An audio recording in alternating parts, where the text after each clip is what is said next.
Akaswani Imphal Ngangbam Nganthoi na pau pazari ahanbada maruoiba pau. Manipur Police na haukiba pung 13 da rajya sigi tongan-tonganba mafamdagi aina thingkraba lalholupsinggi mioy kya phagatle.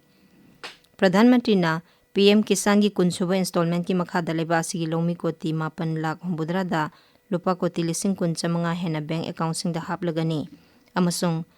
leba asina ngaksel gi khusukhulai leba matamda National Security ki tangai fadabasing amadi malem gi haujik oiba phibam sing yenglaga leigani.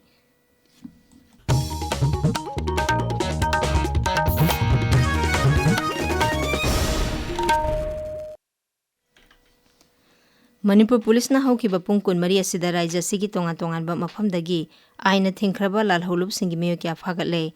Manipur Police ki control room na thokpa cherolaman hai Imphal Jilla gi Sagolbang Police Station na konba uyumpok maning lekaidagi Pripak Red Army gi self-style Lieutenant ama phare maha KCP PWG group kasu mari lenaba amadi miyamdagi namduna sel khaibada chenaba miyoyni. Mangondagi KCP PWG gi letter head number demand letter manga phagatki. Manipur Police na Kaksing Jilla gi Wabagai Mairenbam lekaidagi Pripak ki active kadar amasu phare hairi mangondagi nongmi maru nipan yauna 7.65 mm gi pistol ama phagatki. Sahi asigi March thada Imphal West Jilla gi manungda leba sarkar gi official amagi yumda nongmai kapsin bada senaba mioy ema Imphal East Jilla gi New Chekon Tribal Colony dagi Manipur Police na phagatle. Sasinaba bank account sizinaduna cybercrime da chenai haiba Assam dagi mioy ani haukiba sagol se nimita Manipur Police na phare makhoi ani tongan-tongan ba rajya singda namthak tawduna Aadhaar amadi bank account ki akupa marol sing khangdoktuna miyamdagi sel tanba mioy singni hairi.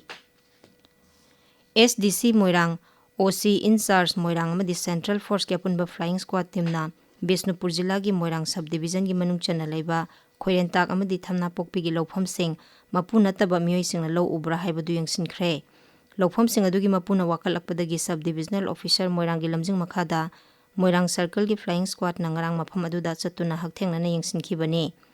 Field visit ki report athuba matamda sarkar da lan khalagani amasung tangai fadaba thabak sing lokhat pinaba taksilagani hairi.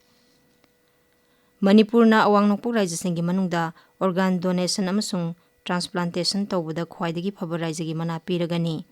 New Delhi gi Dr. Ambedkar International Center gi Bhim Hall da ngasi pangthokadaba 15 suba Indian Organ Donation Day gi tharamda kendra gi haksel amadi yaifayumbal mantri JP Nadana mana sikhusinagani. Rajya sida organ donation tawduna miyoybagi thawai kanba amadi leiriba health care gi infrastructure singasi hena phagatnaba honariba sigi yenglaga mana asipigadabani.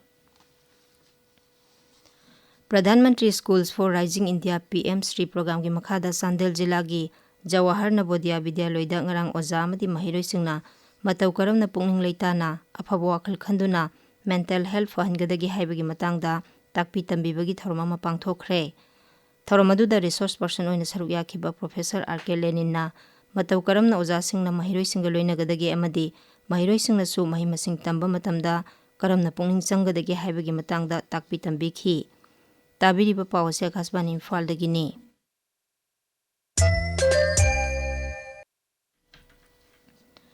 Pradhan Mantri Narendra Modi na ngasi mahaki Lok Sabha Kendra Varanasida lupa koti 2,200 rongi tongan-tongan ba saukhat thorangi project sing urep uyung tamgani kharana sangagani.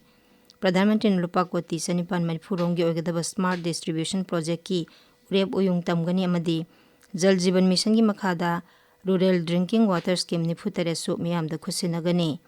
Pradhan Mantri na PM Kisan gi kunsuba installment ki makhada leba sigi lomi koti 8 lakh humbudra da direct benefit transfer ki khuthangda punna lupa koti 10,000 hena bank account sing da hapkani.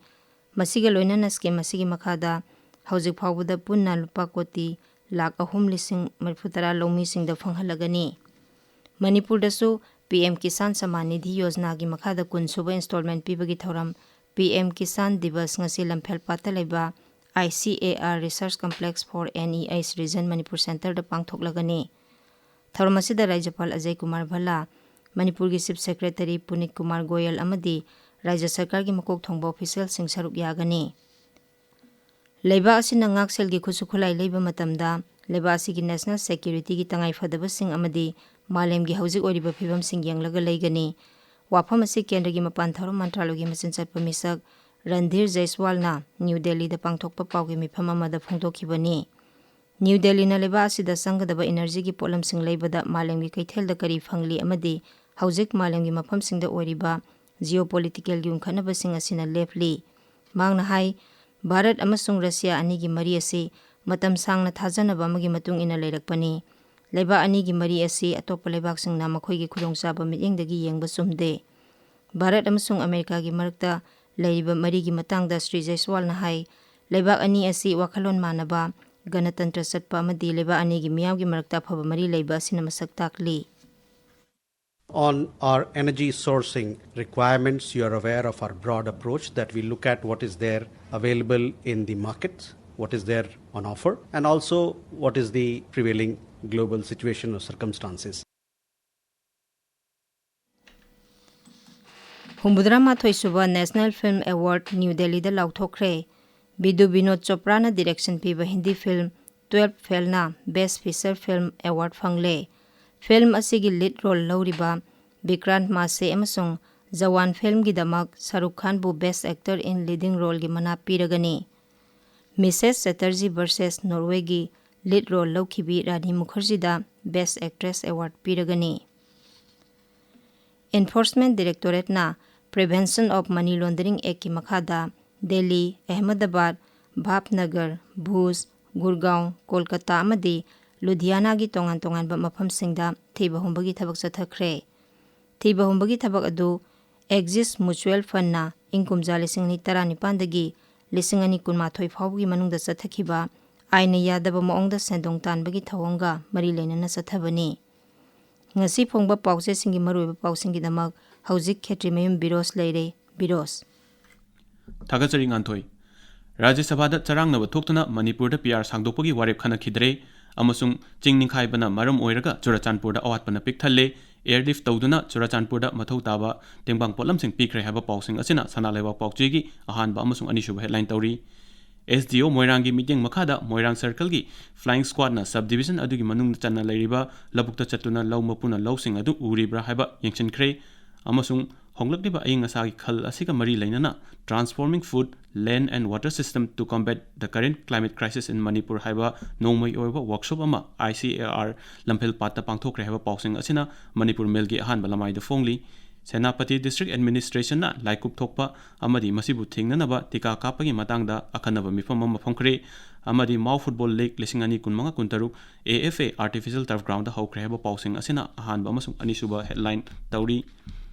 District Administration Tamenglong amadi District Water and Sanitation Mission na punna Tamenglong Jilla gi Chengdai Akhui Khulda Drinks from Tap Mission hodokre amadi Manipur Sarkar na e-gazette portal hodokre haba pausing asina ganfu melgi ahanba lamaida fongli NSCNIM Ato ki launcher TH Muiva Masagi Anaba amadagi Dimapur gi hospital amada layingli haba paw asina Tamenglong Times ki ahanba lamaida fongli ZRA gi designated camp masing hantahanba ngamloi haina sikhangkhangduna lakhiba adu MHA gi pressure dagi designated camp masing hantahanbada yanaba purakre amadi president rule manungda lengakna mathau pangthokpadagi government amadi public land khopchilibasing leptana takthoragli haba pausing asina narol thodanggi ahanba amasung anisub headline tawri North East Council ki makhada ayaba pikraba animal husbandry ki project ani